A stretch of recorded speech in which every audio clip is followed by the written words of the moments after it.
Race fans, start your engines for a non-stop thrill ride. Get out of my way. It's the most high-octane countdown show ever. Bringing you NASCAR's 10 biggest bad boys of all time. From Smoke heating up. Oh, that's Tony. To Rusty throwing down. I was trying desperately to knock it out of him. From Jimmy never forgetting. It's like the epitome of road rage. To Juan Pablo fighting back. He's a little bit of a bully. I'm gonna kill them. From Kyle acting up. Oh, he turned it. He's really embraced this villain role. To the Intimidator loving every minute of it. You stand your ground. He rattled some cages. But only one can be number one. This is more than just a race to the finish line. It's a journey through time. Buckle up and hang on. It's the 10 biggest bad boys in NASCAR history. This is number 10. There goes Carl.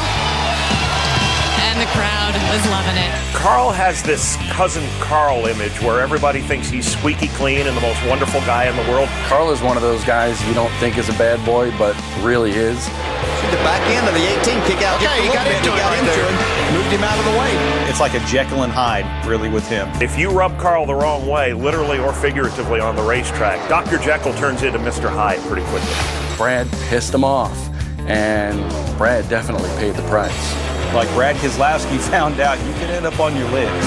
Everybody has their bullet point. And everybody has that point where if you push them over it, you're going to wish you had them. This is gonna be down to the wire. High touch. He spun out. Carl gets into Keselowski.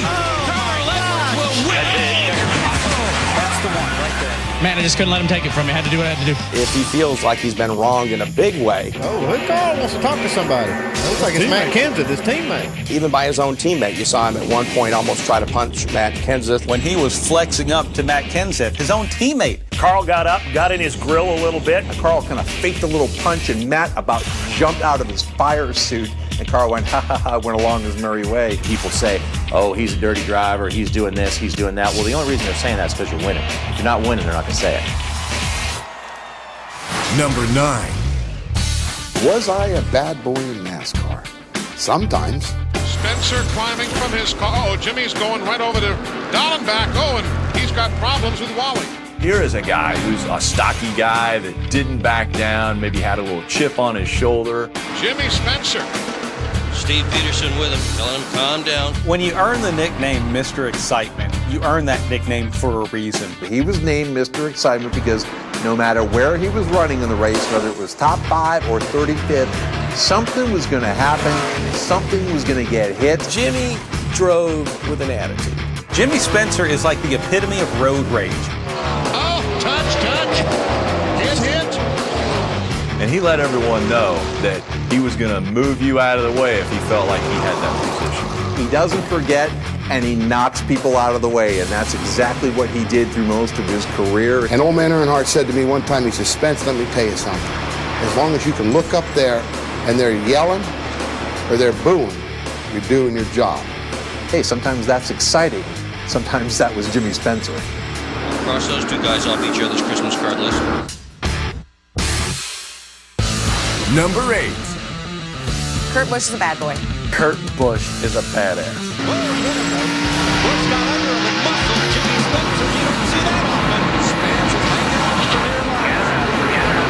I think Kurt's bad boy reputation really started early on in his career because here was a guy who really could get it done on the racetrack. I came in with an attitude of, man, this is my chance to make it at the big time. The whole incident with Jimmy Spencer at Michigan. It's a crash. It's Kurt Busch with a hard crash. Respond, and that put us in a bad position.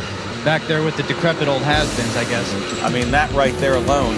You had bad boy versus bad boy that day. I mean, I guess he's a never was. It's really the term that we need to bring up today. I wanted to try to make my presence known so that I'd be able to stay here and not get kicked back to other racing divisions. Kurt Busch doesn't back down. I think that's what makes him a bad boy. Here comes Kurt Busch right up on the back bumper of Jimmy Spencer. Spencer gets loose. I remember one time NASCAR coming to me and saying, if you don't calm him down, we're going to park you. For quite a few years, I would listen to him on the radio, and I'd have to take my headsets off. We're pretty much because we got a team. We're a bunch of idiots running around with no idea what we're supposed to do. And I'd go over to the crew guys and say, I can't believe you guys put up with that, but they didn't seem to care. $1 million. Kurt Busch wins. You know why? Because he took them to victory lane a lot of times. This is unreal. Next, smoke heating up. Stewart expresses his displeasure with Jeff Gordon. Kind of wears his emotions on the sleeve. God, he can make you mad in a heartbeat. And Harvick blowing up. I mean, that's WWE stuff right there. Plain bad to the bone. That's pretty much enough. When the 10 biggest bad boys in NASCAR history returns. Time now for the honorable mentions that just missed the 10 biggest bad boys in NASCAR history. Tim Richmond was one of the most charismatic race car drivers I've ever met. He raced hard, he lived hard, he partied hard. Him like the Hollywood side of the sport. We're moving out to Hollywood or somewhere out here in L.A. But he could absolutely wheel a race car like nobody's business. We got our first glimpse of Jeff Gordon being a bad boy that day at Bristol. Jeff Gordon, about 5'7", 145 pounds. That's a babyface killer right there. He'd knock his grandmother out to win a race. And this is... Well, we've got a fight breaking out. He's a big keg of dynamite with a really short fuse. Number 7.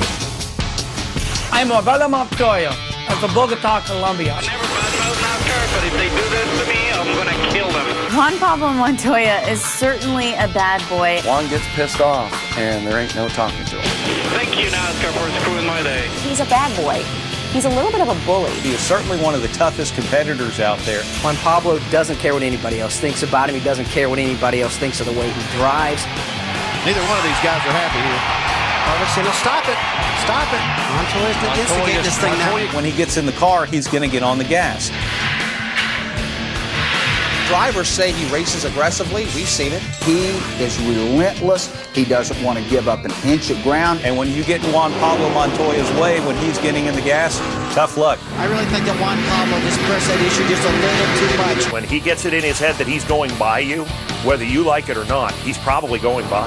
He has the mentality, if you hit me once... Contact Montoya and Tony Stewart together. You're going to get bumped back. If you hit him, he's going to hit you back.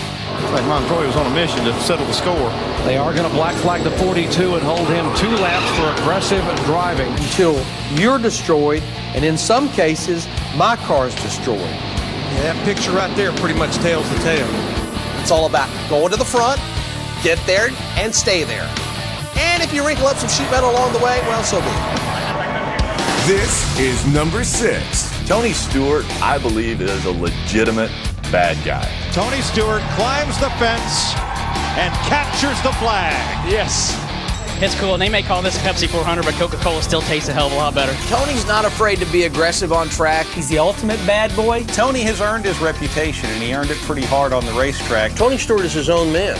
If you step on his toes, he's not going to let you do that and get away with it. And on pit road, Stewart expresses his displeasure with Jeff Gordon.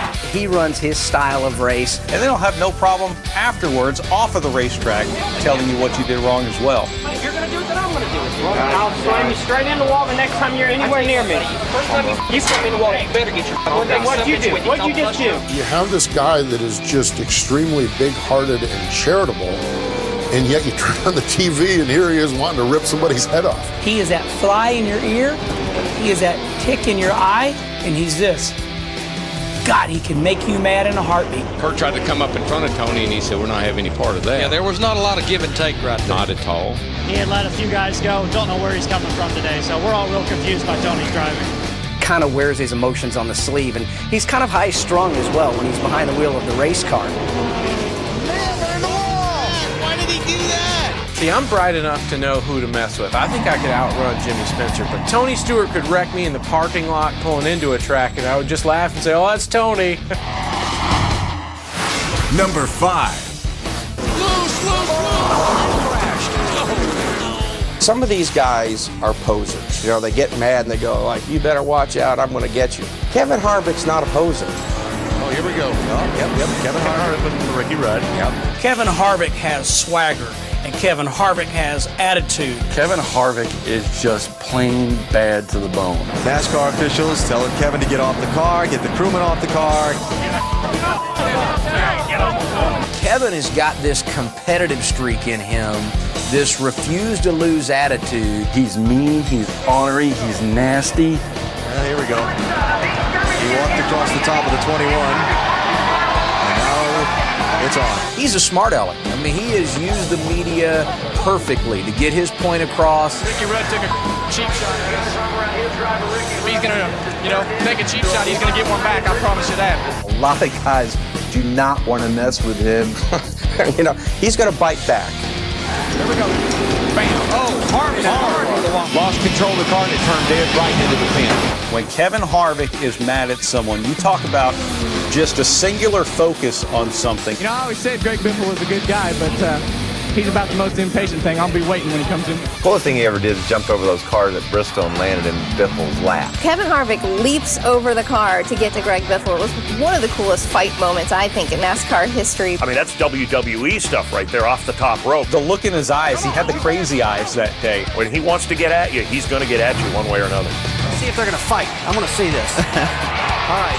Montoya's to instigate this thing now. Montoya keeps pushing him, and Harvick's not a guy you want to push too many times. He's kind of a throwback, if you want to get right down to it. He doesn't give a darn what you think. He's there for one reason, and that's to win races and go after a championship. Things happen.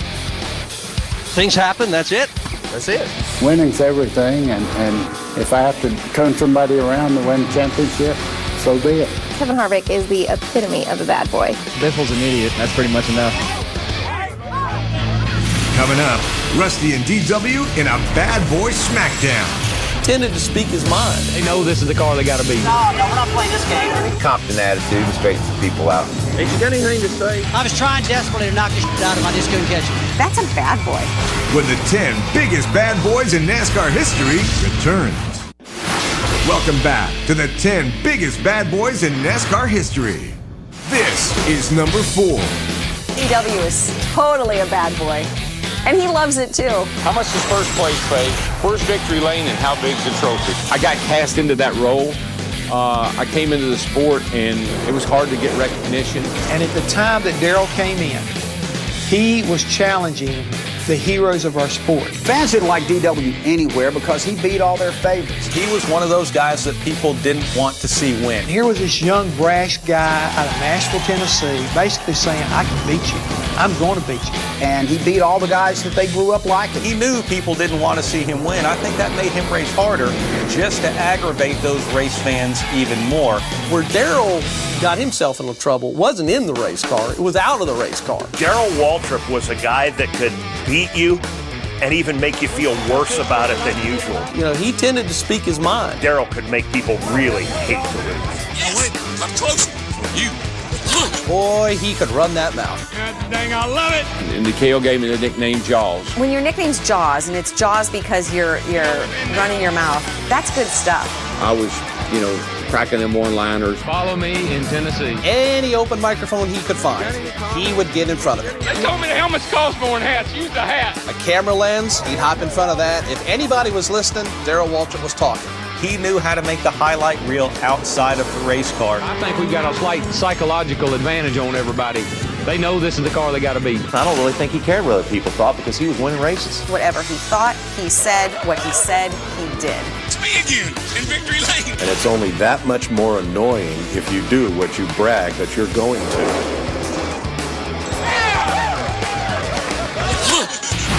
Number 3. Everybody knew that if you crossed the line with Rusty, you were going to get it back. Rusty Wallace, definitely a bad boy. He knew exactly what his ability was, and it kind of rubbed some people the wrong way. Rusty didn't mind roughing you up. He would give it, and he would take it. There it is. Gordon underneath to the lead. I was trying desperately to knock the out of him. I just couldn't catch him. And he wanted to prove everybody, that he could race with him, that he was not a fluke. He thought he belonged. He thought he was supposed to be able to beat guys like Darrell Waltrip and many of the other greats. Rusty could be a tremendous finesse driver, but when it came time to take the gloves off with a couple of laps to go, there was nobody better. After he bounced off a few people along the way, he was able to win races. Hey, I won, man. I'm here. I'm in Daytona. But he would push you until the point where, you felt like he was really doing you some wrong. He was a bad boy behind the wheel. He had a lot of skill, and he ruffled some feathers. From the time he came in, He didn't really care what people thought about him. He let his driving do the talking. And he didn't mind running over you. Oh, the contact, and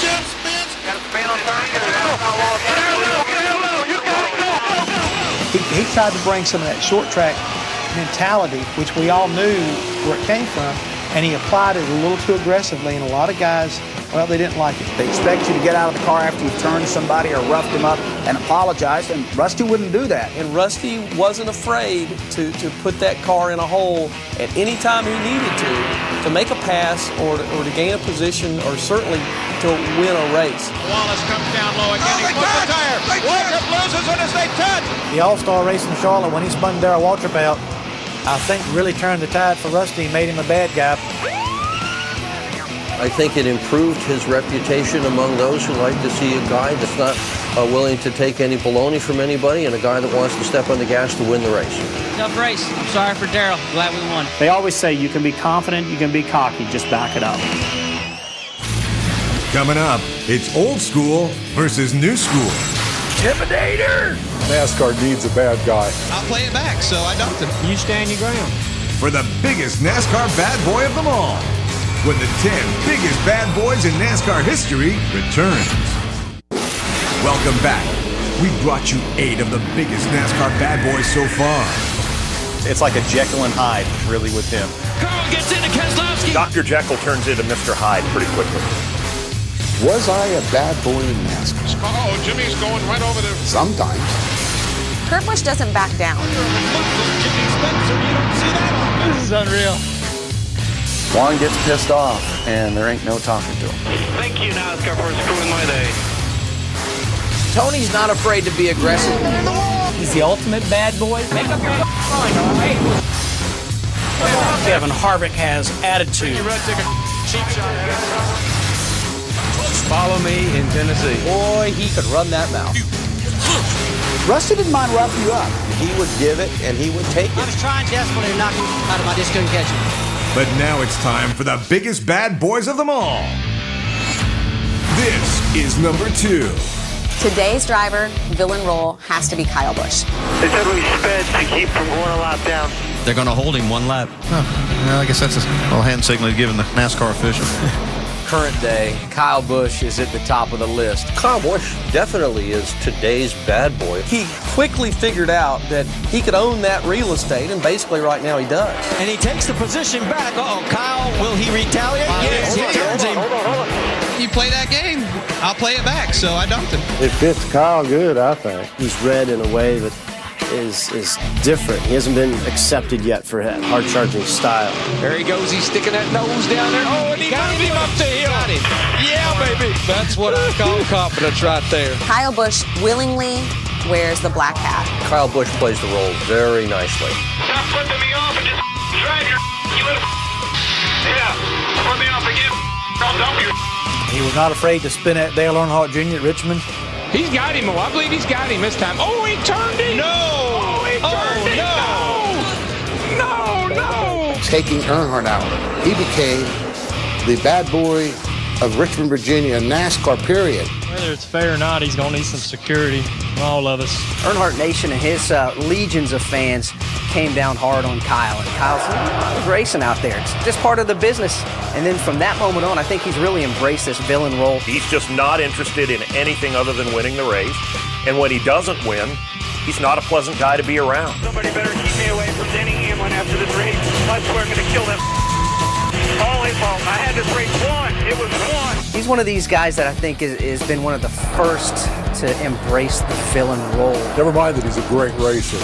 NASCAR needs a bad guy. And he is the man to do it. Kyle plays the role. As long as the guy that's playing the bad guy role doesn't mind it so much, I think it's a win-win for everybody. I'm all for Kyle Busch, the bad guy. Number 1.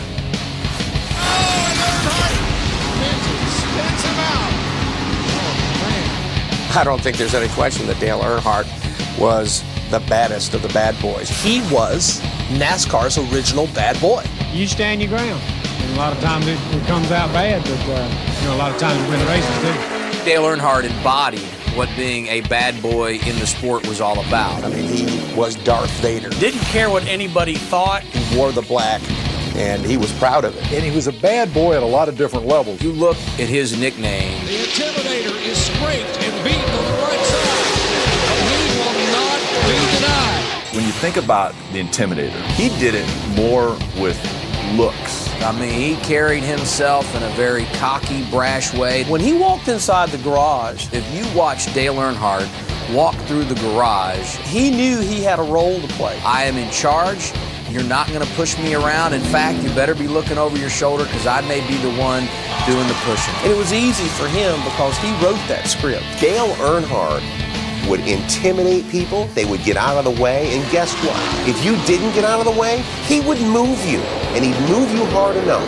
He rattled some cages. Didn't mean to really turn around, meant to rattle his cage over. He pissed some people off. When you saw him coming in the mirror. Dale a lot of times would want other drivers to know that he was there. A lot of guys would just be afraid when they saw Dale Earnhardt in the rearview mirror. He might give him a little tap, maybe a little bump, maybe get up alongside him and just let him know, hey, I'm still back here. If he chased you down, it wasn't going to be a matter of time before he's going to get by you. He was fun to watch, and he was a pain in the neck to deal with. No friends on the racetrack, that's for sure. Nobody was exempt. Nobody avoided that front bumper. Earnhardt earned the Intimidator name. It wasn't just something that somebody handed to him, but he could play that role to the hilt. But he backed it up. Wasn't worried about it. Win at all costs. There will be talk about this one for a long time. There's not a lot of people that can get away with what he did in all of sports. He never was ashamed of anything that happened on the racetrack, and a lot of times never even said he was sorry. Dale Earnhardt embodied what being a bad boy in the sport was all about. Oh, getting a little shot after there. That was a low down. And you know something? He still had that respect. Even though he was the one that always seemed to push everyone else around like they were his little brother. Dale Earnhardt was for real. I mean, he was a real bad boy. And he'd take anybody out to win a race and win a championship. That's what fella asked you.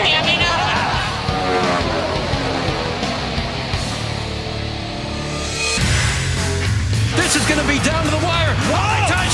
He spun out. I guess he's a never was. Is really the term that we need to bring up today. Let's see if they're going to fight. I want to see this. God dang, I love it. He will not be denied. Didn't mean to really turn around, meant to rattle his cage over.